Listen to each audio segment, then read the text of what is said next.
దేవుని అతి పరిశుద్ధ నామానికి మహిమ కలుగును గాక. ఓ ఫర్ టుడే వాక్య సందేశాలు ప్రతిరోజు వింటున్న మీ అందరికీ మన ప్రభువును మన రక్షణకర్త అయిన యేసుక్రీస్తు నామంలో లైఫ్ చర్చ్ వైజాగ్ నుంచి మీకు శుభములు తెలియజేస్తా ఉన్నాను. ఈరోజు కీర్తన గ్రంథం 34వ కీర్తన 19వ వచనం చదువుకుందాం. నీతిమంతునికి కలుగు ఆపదలు అనేకములు, వాటన్నిటిలో నుండి యెహోవా వారిని విడిపించును. 17వ వచనం కూడా చదువుతున్నాను.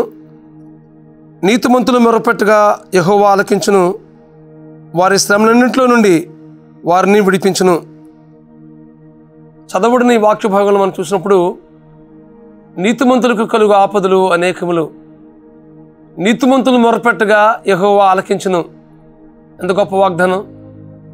వారి శ్రమలన్నింటిలో నుంచి వారిని విడిపించును అని దేవుని వాక్యం మాట్లాడుతుంది. నీతిమంతులు అన్నప్పుడు ఎవరిని పిలుస్తారు? నీతిమంతులని ఎవరైతే యేసుక్రీస్తు రక్తం చేత కడగబడి విమోచించబడతారో వారందరూ నీతిమంతులే.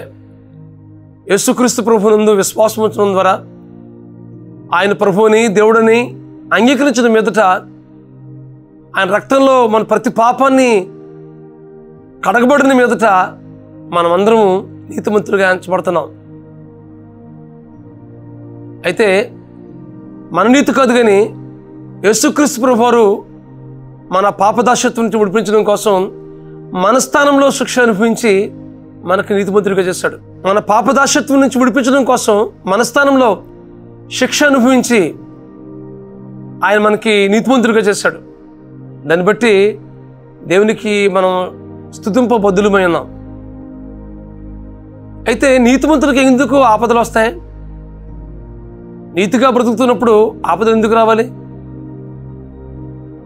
దేవుని కొరకు బ్రతుకుతున్నప్పుడు ఎందుకు శ్రమలు రావాలి? కొన్నిసార్లు దేవుడు అనుమతిస్తాడు. కొన్ని శ్రమలు, శోధనలు, అలాగే సమస్యలు, ఆపదలు వస్తున్నప్పుడు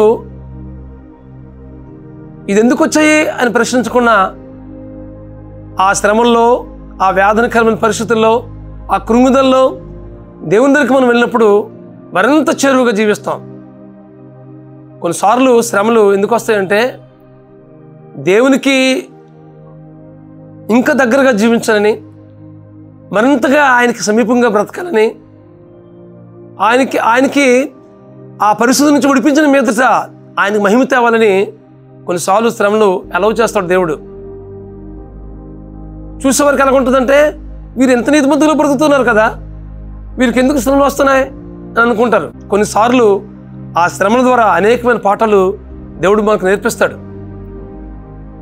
అలా నేర్పించిన మీదట ఎవరైతే అలాంటి శ్రమలకు గురవుతున్నారో అలాంటి వారు మన దగ్గరికి వచ్చినప్పుడు వారికి మన అనుభవం ద్వారా మనం ధైర్యపరిచి, ఇదిగో నేను కూడా అలాంటి శ్రమలు గుండా ప్రయాణం చేశాను, దేవుడు నన్ను విడిపించాడు అని మనం ఒక సాక్ష్యం చెప్పడానికి దేవుడు ఆయా పాఠాలు మనకి శ్రమలో నేర్పిస్తుంటుంటాడు.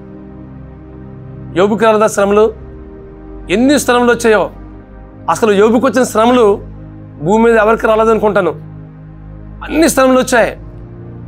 ఆ శ్రమల్లో సహితము దేవునికి మహింపరిచాడే కానీ దేవుని అంతమాత్రం కూడా తృణీకరించలేదు. నీతిమంతులు కలుగు ఆపదలు అనేకములు, వాటన్నిటి నుంచి యెహోవా వారిని విడిపించును. దావీదుకి ఎన్ని శ్రమలు వచ్చాయి? ఎన్నో శ్రమలు వచ్చాయి. ఆ శ్రమల్లో గుండా ఆయన ప్రయాణం చేశాడు. దేవుని మీద సంపూర్ణంగా అనుకున్నాడు, దేవుని మీద సంపూర్ణంగా ఆధారపడ్డాడు. కానీ ఎప్పుడు ప్రశ్నించలే, ప్రభువా ఎందుకు ఈ శ్రమలు వస్తున్నాయి ప్రభువా, ఈ శ్రమలు తొలగించు ప్రభువా అని. ఆ శ్రమల గురించి కానీ దేవుని నిందించే పరిస్థితి కానీ దావీదు జీవితంలో ఎప్పుడు లేదు. శ్రమలు వస్తున్న ప్రతిసారి దేవుని మీద ఆధారపడడం, దేవుని మీద ఆనుకోవడం చేశాడు తప్ప దేవుని నిందించడం కానీ, దేవుని మీద తిరుగుబాటు చేయడం కానీ, దేవుని దూరం అయిపోవడం కానీ అంత మాత్రము దావీదు జీవితంలో చేయలేదు. కనుక దావీదుని దేవుడు ఎంత హెచ్చించాడంటే, ఒక గొర్రెలు కాపరినటువంటి దావీదుని ఇశ్రాయేలు రాజుగా చేశాడు దేవుడు. ఎన్ని ఆత్మీయ అనుభవాలు నేర్పించాడో! ఇంటి వారి నుంచి ఆయనకు ఆపదలు వచ్చాయి, బయట వారి నుంచి ఆపదలు వచ్చాయి. అలాగే రాజ్యం పరిపాలిస్తున్నప్పుడు అనేకమైనటువంటి శత్రువుల నుంచి మరి శ్రమలు వచ్చాయి. వాటన్నిటిని కూడాను దేవుని మీద ఆనుకొని దేవుని మీద సంపూర్ణంగా ఆధారపడి వాటిని ఎదుర్కొన్నాడే కానీ ఆ శ్రమల నుంచి ఏమాత్రం కూడా కృంగిపోలేదు. కృంగుదలకు గురైన ప్రతిసారి దేని మీద ఆనుకున్నాడు. కాబట్టి వాక్యం ఉంటుంది మీ జీవితంలో. మీకు వస్తున్న శ్రమలు, సమస్యలు, శోధనలు, కృంగుదలకు గురవుతున్నారా? వాటి నుండి దేవుడు అనేకమైన పాఠాలు మనకు నేర్పిస్తాడు. ఆ శ్రమల్లో సహితము దేవుడు మనంతగా మనకి దగ్గరగా అవుతాడు. ఇంకెక్కువగా దేవుని మీద ఆధారపడతాం. తద్వారా దేవుడు మనకి అనేకమైన పాఠాలు నేర్పించి మన విశ్వాసాన్ని బలపరుస్తాడు.